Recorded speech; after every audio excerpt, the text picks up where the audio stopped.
Това го заснехме преди повече от една година.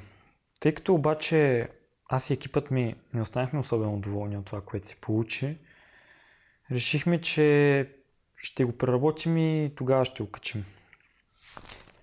Това обаче така и не се случи. И тъй като вече минава повече от една година и тъй като предпочитам да не остава забравено, да не остава скрито,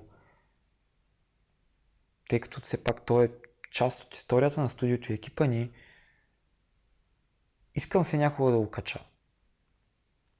Затова съм решил, че понеже наближава 7 годишнината на Хоуп, на първия ми филм,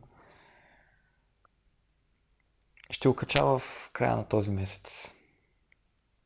Така че да ви хареса.